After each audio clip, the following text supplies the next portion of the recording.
Նրան տապանում հյուրընկալել եմ քաղաքագետ, անկախ հետազոտող Էդգար Վարդանյանին, պարոն Վարդանյան, շնորհակալ եմ հրավերն ընդունելու համար։ Բարև ձեզ, շնորհակալ եմ հրավերի համար։ Աշխարհն ասում է խաղաղության համաձայնագրի երկու կետերը համաձայնեցնելուց հետո այլևս խոչընդոտներ չկան այն ստորագրելու համար, բայց արի ու տես, որ հարևան երկրի ղեկավարը ոչ միայն ստերով կարողանում է Հայաստանին մեղադրել չստորագրելու համար, այլև ապատեղեկատվություն են ինտենսիվ տարածում կրակոցների մասին, ավելին կրակում մեր սահմանների ուղղությամբ։ Ինչպես է ստացվում այդ մեկ առաջնորդին, այդ փոքր երկրի ղեկավարին հակադրվել աշխարհին։ Գիտեք, հակադրվելու գինը շատ բարձր չէ, դրա համար ինքը հակադրվում է։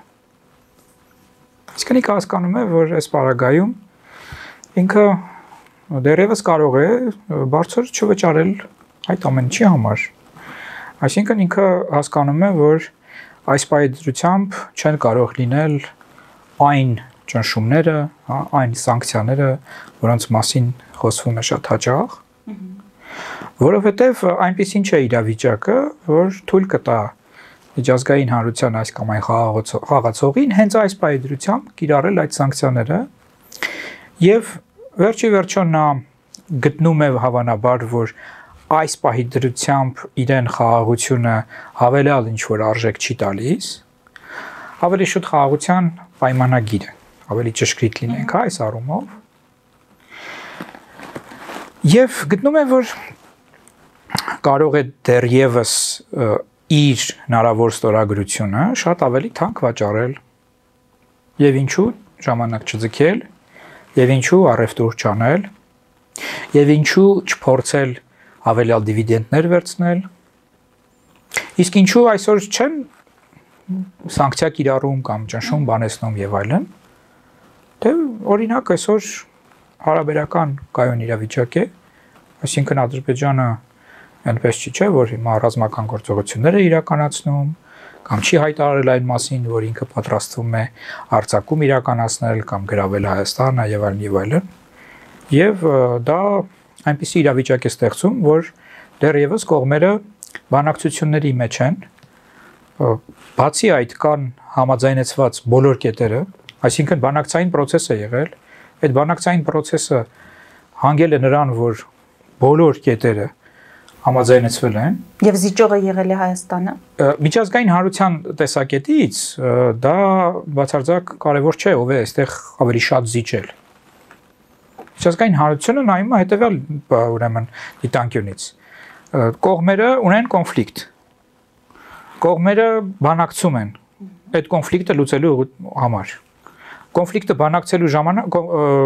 կոնֆլիկտը լուծելուն ուղղված բանակցությունների ժամանակ բնականաբար կողմերը որոշակի այսպես զիջումներ են անում, փոխզիջումներ են անում, դա նրանց խնդիրն է եւ ակնհայտ է, որ առանց փոխզիջումների հնարավոր չէ եւ հեչ էական չէ, թե ով է ավելի շատ այստեղ զիջում։ Եվ նույնիսկ շատ դեպքերում հնարավոր է չի գնահատել իրական։ Այն ինչ որ մակերեսին կարող է թվալ, որ այս մի կողմն է ավելի շատ զիջում, հա, իրականության մեջ եթե խորանաս միգուցե եւ պարզվի, որ հակառակ պատկերն է։ Նայած թե որ դիտանկյունից ես նայում։ Եվ կողմերը նաև այսպես ասեմ, հա, եկել են նրան, որ ասել են համաձայնեցրել ենք մենք բոլոր կետերը եւ պատրաստ ենք ջանքեր գործադրել, որպեսզի խաղաղության հասնենք։ Երկու կողմերն էլ դրա մասին ասել են, բայց միջազգային հանրության դիտանկյունից պատկերը հետեւյալն է, որ կողմերից մեկը, կոնկրետ դեպքում Ադրբեջանը ասում է, որ չէ, ես դեռևս ուզում եմ երաշխավորված ինձ զգամ այն առումով, որ այլևս Հայաստանը որևէ տարածքային պահանջ չի ուրեմն ներկայացնի իմ նկատմամբ եւ այսպես որոշակի պրետենզիաներ է առաջ քաշում։ Հիմա որքանով են հիմնավոր, որքանով հիմնավոր չեն, միջազգային հանրության գնահատականները ցույց են տալիս, որ միջազգային հանրությունը լայն առումով, իհարկե այսօր շատ դժվար է միջազգային հանրություն ասելով նկատի ունենալ բոլոր թեկուզ եւ արևմտյան խաղացողներին, բայց մենք հիմա նկատի ունենք հիմնականում Եվրոպա, ոչ միայն Եվրամիություն։ Նկատի ունենք օրինակ նաեւ Մեծ Բրիտանիա, նկատի ունենք նաեւ Կանադա, ընդհանրենք, հա, Ավստրալիա եւ այլն, հա։ Եվ նաև մի շարք էլի երկրներ, որոնք այսպես եվրոպական չեն, բայց ընդհանուր առմամբ ասենք այդ գաղափարները, որոնք Եվրոպան առաջ է քաշում, դրանց ջատագովներն են մի խոսքով։ Եվ այո, այդ հատվածը միջազգային հանրության, այսպես ասենք, գտնում է, որ Ալիևի այդ հիմնավորումները հիմնավոր չեն, բավարար փաստարկված չեն։ Բայց մյուս կողմից էլ լավ, ասենք թե հիմնավոր չեն եւ փաստարկված։ Վերջի երկու երկրների հարցն է միմյանց միջև դիվանագիտական հարաբերություններ հաստատել, թե ոչ։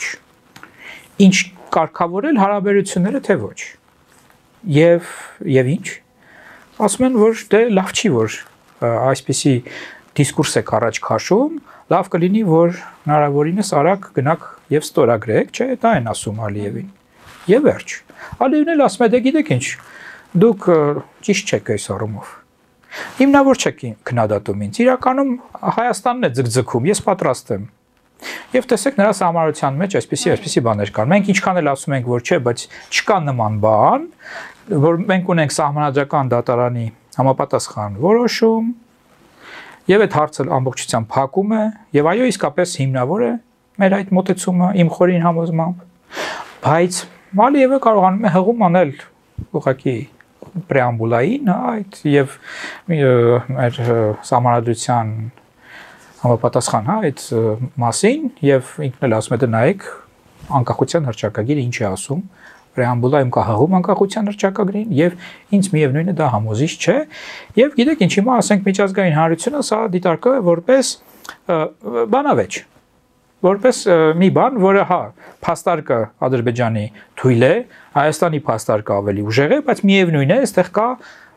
բանավեճի առարկա, հա? Եվ ասում եմ դե այնպես արեք, որ այդ խնդիրները բոլորը լուծեք։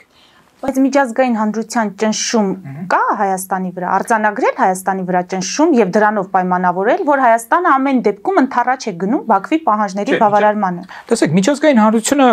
ասում է, որ լուծեք հարցը։ Խաղաղ ձևով լուծեք։ Հա, բայց միջազգային հանրության այդ կոչից ինչու է ազդվում միայն Հայաստանը։ Այսինքն Հայաստանը չունի այդ առևտուր անելու, խաղալու, ժամանակ ձգելու հնարավորությունը, որ գնում եւ համաձայնեցնում է Բաքվի պահանջով եւս երկու կետ։ Տեսեք, այն պահանջները, որ Ադրբեջանը առաջ է քաշել, սա շատ կարևոր բան է, էլի, մենք հաշվի չենք առնում դա, երբ որ խոսում ենք այս ամեն ինչի մասին։ Այնպես չի, որ ընդհանրապես անտրամաբանական է։ Սա է խնդիրը։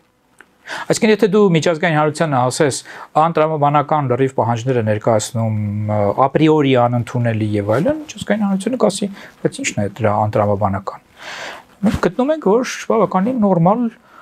տրամաբանական պահանջներ են, եթե պետությունները ուզում են գնալ խաղաղության, դեպի խաղաղության, ունենալ նորմալ հարաբերություններ,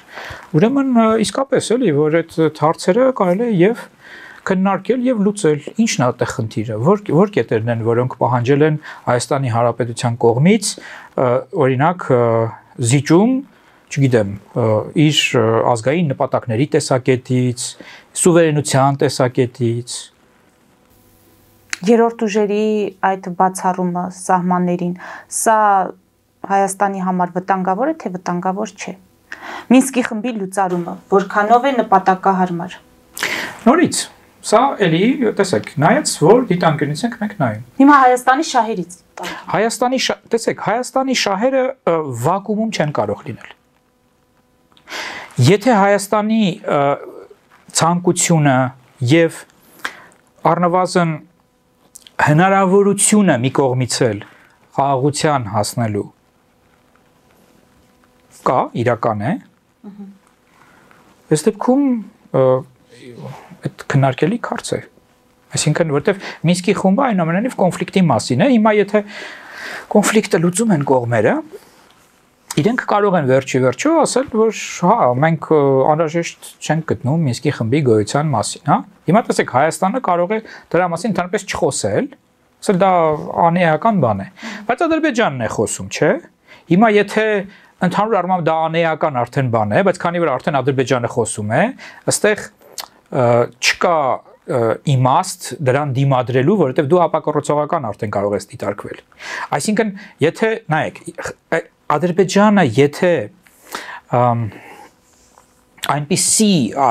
պահանջներ ներկայացնի, որը հակասում է Հայաստանի Հանրապետության սահմանադրությանը, որը հակասում է միջազգային իրավունքին եւ այլն, այս դեպքում եւ եթե Հայաստանը հանկարծ այդ պահանջները ընդունի, այս դեպքում իհարկե կարող ենք ասել, որ չէ, դա անընդունելի է։ Բայց իմ ասածը այն է, որ այդ պահանջները, այսինքն Հայաստանը այնպիսի զիջում չի արել, որը հակասի միջազգային իրավունքին, որը հակասի ՀՀ սահմանադրությանը, հա, որը հակասի ՀՀ պետականությանը, իսկ երբ որ դուք ասում եք ազգային շահեր, որոնք են այդ ազգային շահերը։ Ազգային շահը այն չի, որ մենք որպես այսպես պետություն կարողանանք պաշտպանել մեր ամբողջականությունը, որ կարողանանք չեզոքացնել տարատեսակ հարձակումները, ազգային շահը այն չի, որ մենք կարողանանք զարգանալ, ունենանք մուտք տարբեր, այսպես տարածաշրջաններ, հա, կարողանանք նորմալ հարաբերություններ ունենալ հարևանների հետ եւ այլն եւ այլն։ Եվ վերջապես ազգային շահը այն չի, որ մենք կարողանանք զարգացնել ժողովրդավարությունը, ունենանք, այսինքն դեմոկրատական ինստիտուտներ եւ այլն։ Ազգային շահը սա է։ Հիմա այս ամեն ինչին խոչընդոտում է դա ըստ իրավիճակի։ Եթե կա հնարավորություն խաղաղության հասնելու եւ եթե կան բանակցությունների ժամանակ այսպիսի հարցեր, ուրեմն սրանք քննարկելի հարցեր են։ Չկա, հասկանում եք, այդ հարցերի մեջ չկան, իրանք վակուումի մեջ չես կարող դու վերցնել։ Եթե օրինակ նույն, չգիտեմ, դատական հայցերի հետ կապված, հա, ասենք հարցերը։ Հիմա ինչ որ իրավիճակում այդ դատական հայցերը կարող են շատ կարևոր լինել եւ բխեն ազգային շահից, որովհետեւ նպաստելու են այն ամեն ինչին, ինչ որ ես մի քիչ առաջ ասեցի, նկարագրեցի, չէ՞։ Բայց որոշ իրավիճակներում կարող են եւ չնպաստել։ Իրենք ինքնին, հասկանում եք, շատ դժվար է ինքնին առանց կոնտեքստի այդ ամեն ինչը գնահատել, սա ազգային մեր շահերից բխում է, թե չի բխում։ Իմ ասածը սա է։ Ինքնին առանց կոնտեքստի միայն կան մի քանի կարևոր կետեր, որի մասին մենք կարող ենք խոսել, որ այո, սա որևէ դեպքում չի կարող, ասենք, բխել մեր ազգային շահից, օրինակ արդեն նշեցի, չէ՞, տարածքային ամբողջականության խախտումը ենթադրենք, ժողովրդավարության, ասենք, վերացումը, օրինակ։ Բնականաբար դա ինչ կոնտեքստ ուզում է լինի, մենք կարող ենք ասել, որ իհարկե, եթե կան գործողություններ, որոնք կարող են հանգեցնել այդ ամեն ինչի վերացմանը, ասենք ժողովրդավարության վերացմանը, տարածքային ամբողջականության վերացմանը եւ այլն, խախտմանը, այս դեպքում իհարկե կարող ենք ասել, որ ազգային շահին մեր ուրեմն վնասում է։ Հիմա կոնկրետ այս դեպքում մենք չենք տեսնում այդպիսի բաներ, որ կարող ենք ապրիորի առանց կոնտեքստի, ասենք, սա մեր ազգային շահից բխում է, թե ոչ, եւ կարծում եմ դրա համար եւ նաեւ գիտեք, երրորդ, այսինքն դիտանկյունից էլ, երբ որ նայում են մարդիկ, հա, դրան, փորձագետներ, եվրոպական տարբեր ինստիտուտներ, միջազգային կազմակերպությունների ղեկավարներ եւ երկրների նաեւ ղեկավարներ, հա, կամ խորհրդականներ եւ այլն, իրենք տեսնում են այս պատկերը։ Իրենք այստեղ չեն տեսնում ոչ մի ինչ որ արտառոց բան։ Հակառակը ասում են շատ լավ է, որ այո, շատ կարևոր կետերի շուրջ եկել եք համաձայնության, հիանալի է, ոչ մի այստեղ խնդրեմ չկա։ Հիմա դեք ստորագրեք։ Մենք տեսնում ենք, որ հնարավորություն կա, Ադրբեջանը ասում է չէ։ Դեռ չէ։ Հիմա պարոն Վարդանյան, տարբեր փորձագետներ, վերլուծաբաններ Ալիևի այս ապակառուցողական դիրքորոշումը նաև կապում են Իրանի շուրջ սեղմվող այդ օղակի հետ, ասում են, որ սպասելու է տեսնի, թե Իրանին ամեն դեպքում 2 ամի ժամանակ է տրված, տեսնի ինչպես են զարգանում իրադարձությունները եւ ըստ այդմ կորոշի ինչպես վարվել Հայաստանի հետ։ Հիմա դուք ինչ վերլուծություն ունեք նախ ԱՄՆ-Իրան բանակցությունների հնարավոր սցենարների հետ կապված եւ Ալիևյան ռեժիմի գործողությունները։ Ես կարծում եմ, որ այդ թեզը բավականին այսպես ծանրակշիռ թեզ է, որ նա սպասում է որոշակի զարգացումների այդ առումով, բայց ես չեմ կարծում, որ Ալիևը այդ ամեն ինչը կարող է կամ այսպես ձևակերպենք, հա, Իրանի գործոնը Միացյալ Նահանգների կողմից չի կարող այնպես օգտագործվել, որ Ադրբեջանին տա քարտ բլանշ կամ կանաչ լույս Հայաստանի նկատմամբ ոտնձգություններ իրականացնելու առումով, հարձակումներ իրականացնելու եւ այլն։ Չի կարող այդպիսի բան լինել։ Եթե Ադրբեջանի հույսը դա է, ուրեմն կարծում եմ, որ Ադրբեջանը հուսախաբ կլինի։ Ես ճիշտ հասկացա, ռազմական սցենարի հնարավորությունը փոքր է Իրանի նկատմամբ գործողությունների դիմելու։ Խոսքը դրա մասին չէ։ Խոսքը նրա մասին է, որ Ադրբեջանը հնարավոր ռազմական գործողությունները Իրանի նկատմամբ եւ իր որոշակի մասնակցությունը այդ ամենում արևմուտքի կողմից կարող է դիտարկել որպես Հայաստանի նկատմամբ որոշակի այսպես գործողություններ իրականացնելու հնարավորություն կանաչ լույս։ Որը դուք այսպիսի գործողություններ եք անում Իրանի նկատմամբ, ես ձեր դաշնակիցն եմ այս առումով եւ դրա փոխարեն ձեզնից ակնկալում եմ աջակցություն Հայաստանի դեմ որոշակի գործողություններ իրականացնելու առումով։ Ես սա եմ ասում, որ սա իմ կարծիքով անհնարին է, սա հնարավոր տարբերակ չէ, Միացյալ Նահանգները չի կարող եւ չի տա եւ չի կարող ցանկանալ եւ իր շահերից չի բխում Ադրբեջանին այդպիսի ուրեմն կանաչ լույս տալու, հա, եւ հակառակը ես կարծում եմ, որ այս առումով Միացյալ Նահանգները կարող է ասել, որ դուք կունենաք լուրջ դերակատարում տարածաշրջանում Ադրբեջանին, երբ որ մենք տեսնենք, որ դուք իսկապես լծված եք խաղաղության այդ օրակարգով, երբ որ դուք իսկապես ամեն ինչ անելու եք, որպեսզի տարածաշրջանում լինի կայունություն, խաղաղություն, եւ այս առումով բնականաբար շատ կարեւոր է, որ դուք հնարավորինս շուտ Հայաստանի հետ նորմալացնեք հարաբերությունները։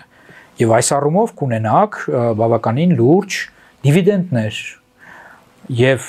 այստեղ Ադրբեջանը իսկապես կարող է շահել։ Այսինքն Ադրբեջանը կարող է օգտվել այդ հանգամանքից, որ Միացյալ Նահանգները օրինակ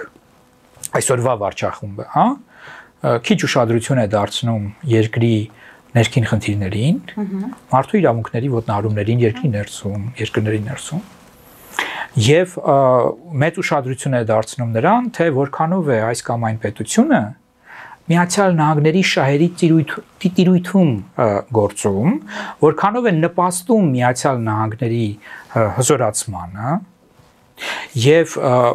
այս առումով, ուրեմն քանի որ Միացյալ Նահանգները ունի այսօրվա վարչախումբը եւ ընդհանուր առմամբ իհարկե միշտ այդպես է եղել, մեծ լուրջ դերակատարություն ունենալ կոնֆլիկտների լուծման գործում, այդպիսի, հա, նպատակ կա եւ մանավանդ որ Միացյալ Նահանգների նախագահն էլ հայտարարել է, որ ինքը գալիս է որպեսզի խաղաղություն հաստատի ամբողջ աշխարհում, ու բնականաբար այսինքն յուրաքանչյուր գործողություն, որը բերելու է խաղաղության հաստատմանը, Միացյալ Նահանգներից դիտարկվելու է որպես պրոամերիկյան գործողություն, հա, նաեւ այս առումով, այսինքն որ այդ Թրամփի կարծես այդ ծրագրին նրա դիտանկյուններին համահունչ գործողություն եւ գնահատվելու է Միացյալ Նահանգների կողմից, էլի այս առումով։ Եվ իհարկե այստեղ հենց այսօր ես օրինակ տարատեսակ դիտարկումների, հետազոտությունների եւ նաեւ այսպես ադրբեջանական որոշ փորձագետների հետ շփումների, այսպես ասած, իմացած շփումների արդյունքում եկել եմ այն եզրահանգման, որ Ադրբեջանի ներկայիս իշխանությունները սպասելիքներ ունեն եւ արևմուտքից, այսպես լայն առումով, նո հիմնականում Միացյալ Նահանգներից եւ այսօր իրենց այդ սպասելիքները չեն բավարարվում, իրենք դժգոհ են։ Իրենք ասում են մենք սպասում ենք ներդրումներ, մենք սպասում ենք ուղղակի գրանտներ, այսինքն ֆինանսական աջակցություն տարատեսակ մեր ծրագրերին եւ մենք սպասում ենք վերջիվերջո որ մեզ ներգրավեն տարատեսակ խոշոր ռեգիոնալ եւ միգուցե ոչ ռեգիոնալ պրոյեկտներին։ Այս ամեն ինչը դեռ չկա, իրենք ասում են։ Եվ դրա համար ես գալիս եմ այն եզրահանգման, որ հիմնական պատճառը, որ Ադրբեջանը այսպես ցկցկում է այս process-ը եւ այլն, սա է։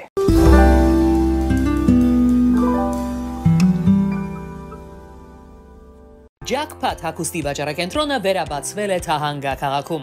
Նոր տեսականի, նոր արժեքներով ու նոր զեղչերով։ Եվրոպական հագուստ եւ կոշկեղեն կանանց, տղամարդկանց եւ երեխաների համար։ Օծանելիք, ճամպրուկներ, պայուսակներ, գիշերանոցներ, գոտիներ եւ դրամապանակներ։ Մեծ ապրանքատեսականի, մեծ զեղչերով։ Համեցեք Jackpot Թահանգայում։ Հասցեն 7057 Foothill Boulevard։ Հեռախոս 818 813 2252։ Jackpot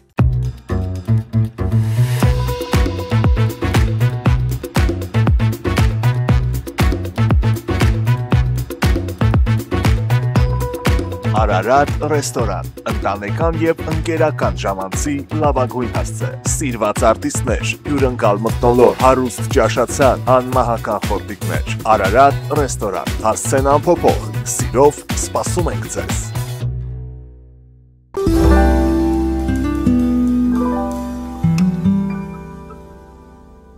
Պարոն Վարդանյան, հիմա Իրանի շուրջ զարգացումների ինչ սցենարներ եք դուք դիտարկում։ Դժվար է ասել, ճիշտ ասած, իսկապես ես իհարկե չեմ բացառում, որ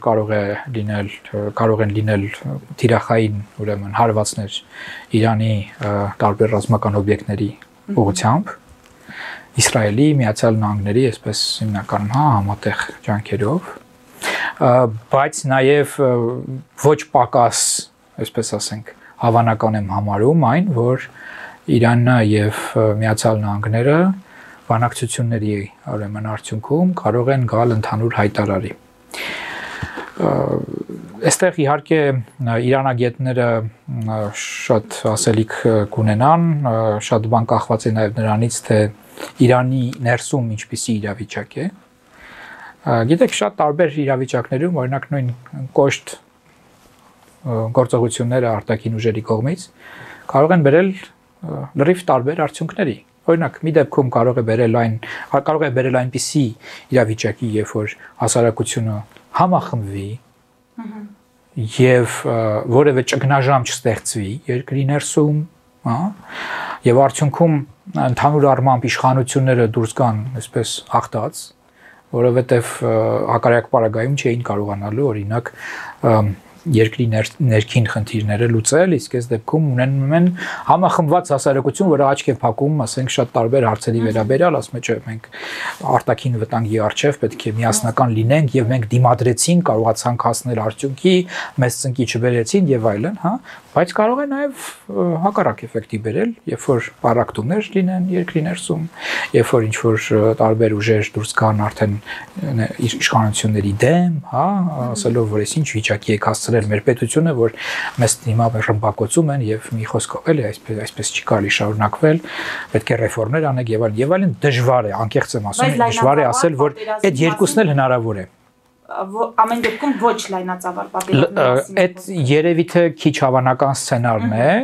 որովհետև ինքը բազմաթիվ բարդություններ ունի, ինքը կարող է վերածվել, չգիտեմ, երկրորդ Վիետնամի Միացյալ Նահանգների համար եւ այլն, այսինքն, բայց դա էլ չի կարելի բացառել, այսօրվա աշխարհում, երբ որ տեսնում ենք այնպիսի լուծումներ, այնպիսի քայլեր, որոնք դժվար է տրամաբանված կամ ռացիոնալ համարել, բայց դրանք կան, իսկապես որևէ նման բան չեն կարող բացառել։ Նույն անկանխատեսելի իրավիճակն է նաև ռուս-ամերիկյան բանակցություններում, պարոն Վարդանյան, սպասվում է Ստամբուլում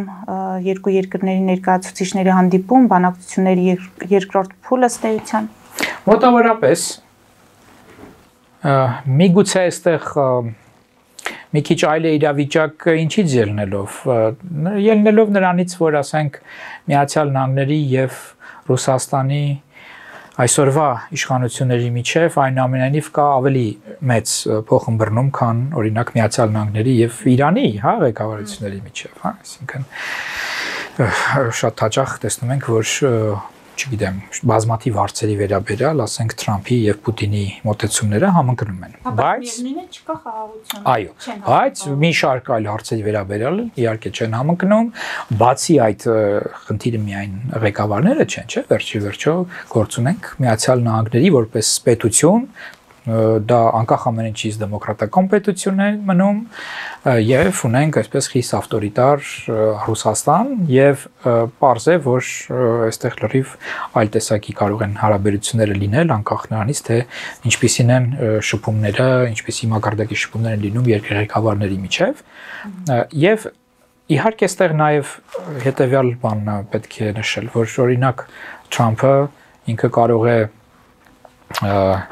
միանգամից այսպես էֆեկտ ունենալու համար բարձր պլանկաներ է սահմանում, հա, բայց իմանալով որ անհնարին է լինելու այդ բարձր պլանկաները միանգամից այսպես կյանքի կոչել, հա, բայց մյուս կողմից էլ էլի հաշվի առնելով Թրամփի անկախատեսելի այդպես բնույթը եւ այլն էմոցիոնալ որոշ առումներով որոշ դեպքերում նաև այսպես չի տեղավորվում լիբերալ այսպես պատկերացումների շրջանակներում, հա, նրա մոտեցումները միջազգային հարաբերությունների վերաբերյալ էլի որոշակի նաև կարելի ասել երբեմն էքսցենտրիկ մոտեցումները հնարավոր է նաև որ ինքը մտածում էր որ արդեն իսկ իր հեղինակությունը բավարար է որպեսզի Ռուսաստանը ասենք գնա զիջումների գնա այնպիսի լուծումների որ Միացյալ Նահանգները ակնկալում է եւ տեսնում է որ չէ այդպեսի չի ստացվում հա այդպիսի բան չի ստացվում ու սկսում են մտածել լավ այս բարագայում ինչ պետք է անենք այսինքն իրանք էլ լավ չեն պատկերացնում թե ինչ արդյունք կարող է այս ամեն ինչը ունենալ հա մեղադրում էին ուկրաինացիներին բայց հիմա տեսնում են որ կարծես թե չէ ոնց որ թե Ռուսաստանն է խնդրեմ հարուցողը հա ոչ թե Ուկրաինան այսպես այնպես որ այստեղ էլ ամեն ինչ այնպես չի որ մենք էլի པարզ իրավիճակի հետ գործ ունենք միանշանակ գնահատական կամ բնութագրում հնարավոր անհնարին է ուղղակի ես կարծում եմ որ անհնարին է կանխատեսել հստակ կամ թեկուզ եւ չգիտեմ մեծ հավանականությամբ ինչ կլինի հա կարող ենք ասել որ որոշակի սցենարներ իհարկե սցենարներից մեկը այն է որ պատերազմը անորոշելի ժամանակով շարունակվում է Եվ կարծում եմ, որ բավականին դա իրատեսական սցենար է, այնպես չի, որ անհնարին է, որովհետև կողմերը դեռևս ունեն ռեսուրսներ շարունակելու այդ ամեն ինչը եւ ունեն լրիվ տարբեր տեսակետներ։ Ուստի եթե տեսնում ենք, որ չեն կարողանում դեռևս ամենակարևոր, բայց շատ պարզ, ավելի շուտ պարզ, միգուցե կարևոր, բայց պարզ իրականանալի հարցերի վերաբերյալ կան համաձայնության, երբ որ արդեն ասել են, որ գալիս ենք համաձայնության, բայց գետնի վրա տեսնում ենք, որ չեն կարողանում գալ, ուրեմն կարող ենք նաև մտածել, որ շատ հավանական է, որ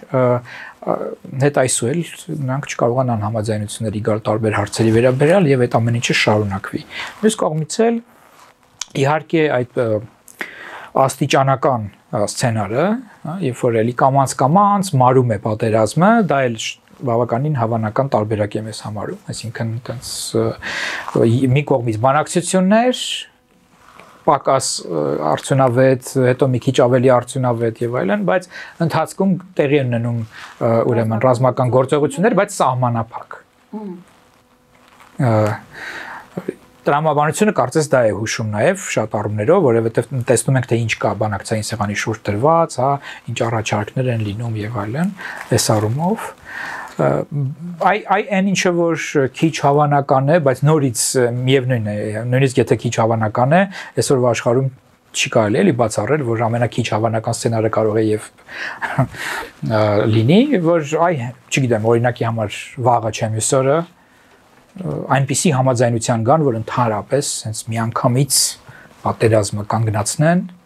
միանգամից ասենք, չգիտեմ, լուծումների մի հատ sense շղթա լինի եւ կան համաձայնության եւ ասեն վերջ այս կոնֆլիկտը լուծվեց։ Դա այդ ամենաքիչ հավանական տարբերակն է, բայց նորից ես չեմ զարմանում, եթե դա էլ լինի։ Ես կխնդրեմ շատ կարճ, պարոն Վարդանյան, նաեւ մաքսատուրքերի հետ կապված Թրամփի քաղաքականության անդրադառնալ, դա ուր է տանում ԱՄՆ-ին, ավելի ուժեղացնում է միտումները, այսինքն այս քաղաքականության։ Ես կարծում եմ, որ դա չի բխում, այսինքն դա կթույլատնի Միացյալ Նահանգներին ընդհանուր առմամբ։ Դա առաջացնի եւ առաջացնում է բողոք, դա առաջացնում է դժգոհություն տնտեսվարողների մոտ, խոշոր, միջին, փոքր, բոլոր, այո։ Եվ այն, չգիտեմ, հույսը, որ կտուժեն այն երկրները, որոնց նկատմամբ այդ մաքսատուրքերը հարուցվում են, իսկ Միացյալ Նահանգները չի տուժի, ես կարծում եմ հիմնավոր չի։ Հա, իհարկե նրանք էլ կտուժեն։ Բայց Միացյալ Նահանգները այս առումով կարծում եմ շատ ռիսկային, այսպես ասած, քաղաքականություն են վարում այսօր, ադմինիստրացիան նորագույն եւ նաեւ տեսնում ենք, գիտեք, որ արդեն հենց թիմի ներսում կա տարաձայնություն այս առումով ու ամենա այսպես սիմվոլիկ եւ խոշոր խաղացողներից մեկը այդ թիմում այսօր Իլոն Մասկը դեմ է դուրս եկել այդ տարիֆներին, սա գիտեք ինչ, սա շատ բանի մասին է արդեն խոսում։ Սա կատակ չէ։ Հա, հիմա չգիտեմ, միգուցե եւ Թրամփը վերանայի իր մոտեցումները այս առումով։ Մենք տեսել ենք մի քանի դեպքերում, երբ որ նախնական այսպես ասվել է սա եւ արդեն գործի է բերվել այս քաղաքականությունը, բայց 2-3 օր հետո որոշակի շտկումներ են մտցրվել։ Հնարավոր է, որ այդ ամեն ինչը լինի, տեսնելով այդ ամեն ինչ կախված է նրանից, թե որքանով կլինի դիմադրությունը ներսում, ինչպիսի արդյունքներ արդեն այսօր կգրանցվեն, հա, եթե տեսնեն, որ արդյունքները շատ այսպես միանշանակ բացասական են եւ այդ ընդհանուր դժգոհությունը ավելի լայնածավալ է դառնում եւ այլ կոշտ, կարծում եմ, որ այստեղ Թրամփը կարող է փոխել իր դիրքորոշումը։ Մենք տեսել ենք արդեն, որ նա ընդունակ է այնուամենայնիվ փոխելու իր մոտեցումները եւ դա էլ գիտեք ինչ խոսում է այն մասին նաեւ, որ այնուամենայնիվ անկախ ամեն ինչից մենք գործ ունենք դեմոկրատական պետության հետ։ Բացի այդ մենք նաեւ տեսնում ենք, որ տարբեր ինստիտուտներ, ասենք դատարանները, հա, օրինակ կասեցնում են այս կամ այն որոշումը Թրամփի, այնպես որ շատ